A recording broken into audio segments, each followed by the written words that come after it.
everybody, welcome to Miss Marker's Quilts. Today I want to show you how to do partial seams, but before I do that, I'm going to insert a little clip here. We've got some pretty major construction going on here at the house, and during this video taping you may hear some drills and saws and that kind of stuff, and I want you to see what's going on. So I'll insert the clip here. I want you guys to see what the potential noise is while I'm filming. Currently, we have a construction crew. I just took them cake, so they're having cake and coffee right now. Currently, we have a construction crew building me a brand new studio, so I wanted you to see it. Hi. So now that you understand, if you hear any noise in the background, what's going on at my house right now, I will be sharing the process of the building with you guys more and more. There already are a couple of videos on here in regards to what it is that we're doing, but more and more you're going to see as the process goes. So today what I want to show you guys is partial seams. Partial seams are like Y seams to people. They're things that they go, I'm not going near them. Well, recently I needed to make up a quilt, and it was for someone in particular. And when I went to make it up, I looked at the pattern, and here we are with partial seams all over. So I needed to get it nailed down on exactly how to do it. And quite honestly, they were really easy. I was actually pleasantly surprised. So I'm going to show you a picture of the quilt. This is the quilt, and right here is the block that has the Y seam in it. See how it's nicely put together? Normally what people do is they put a seam here, here, here, or here. And I like this continuous look, especially if you're going to do it scrappy like this one is. This fabric is the Best of Morris by Barbara Brackman, I believe. And it's a Moda fabric. And as I said, it was a quilt that I needed to make for somebody. The overall design is from this book, which is On a Roll by Heather Peterson. And the name of the quilt is actually Raspberry Jelly. And it really was not difficult to make. Great directions on how to do it.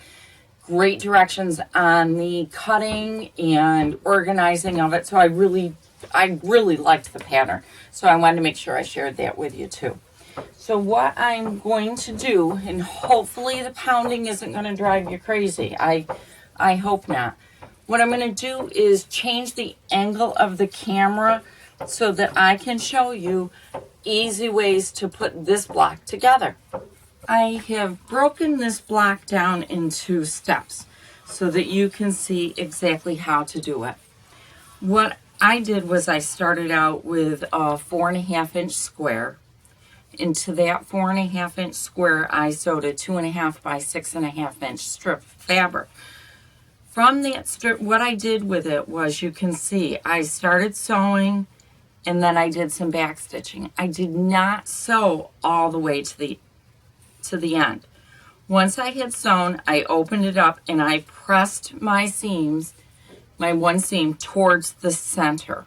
Okay, and you can see here I've got this opening. It's not finished all the way.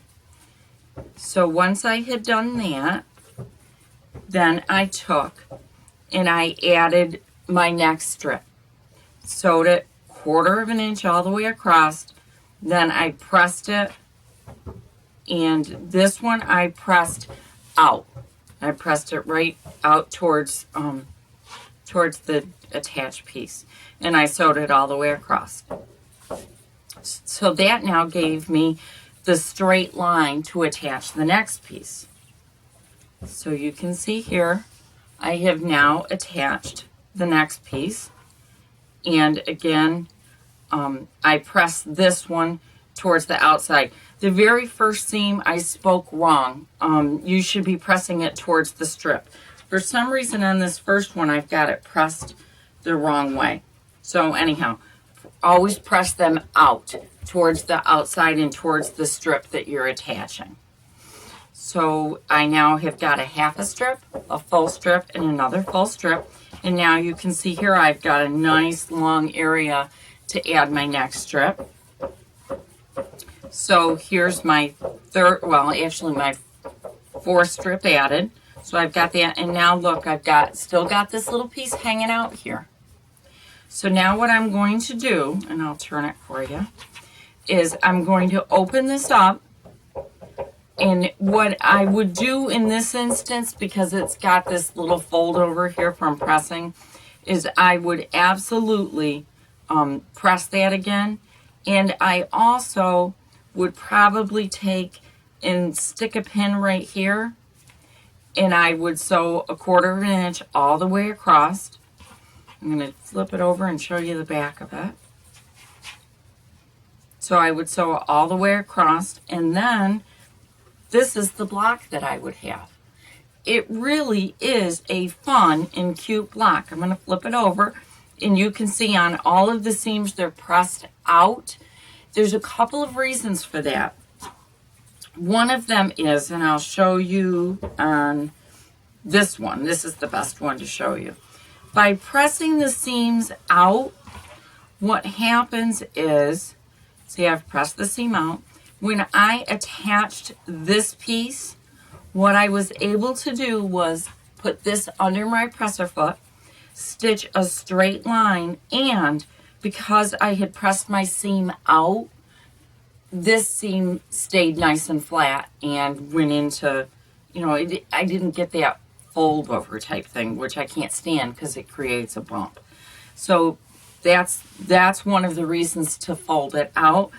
And whenever I can, when I'm adding a piece of fabric to something else, I like the piece of fabric that I'm adding to be on the top where I have the most control over it versus being on the bottom.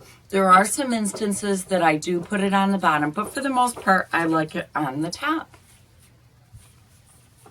So here is your beautiful finished block. I hope you liked my tutorial on partial seam blocks, and I hope you give it a try. I think this would make an absolutely adorable quilt for a baby. It'd make make a really nice big quilt too. What I see happening with this, if you did it with a child for a child's quilt, is you could fussy cut animals. It's got such a nice big center block. You could fussy cut pieces of fabric to put in there so that you've got some real a nice focus spot on the quilt. The other thing that I like about this is I think the block looks just as nice set straight as it would on point. I really like the spinning look of it on point. I think what it does is just give a quilt an all over some movement to begin with. So that's my tutorial. I hope you enjoyed it. Again, pardon for the noise outside. I actually, right now, I'm watching some men walk across a high beam. I'll try to get a snapshot of it for you. So I hope you enjoyed it. If you haven't already subscribed to me, please do so. If you like this video and you'd like more tutorials like this, please do give me a thumbs up. Thank you so much. Bye.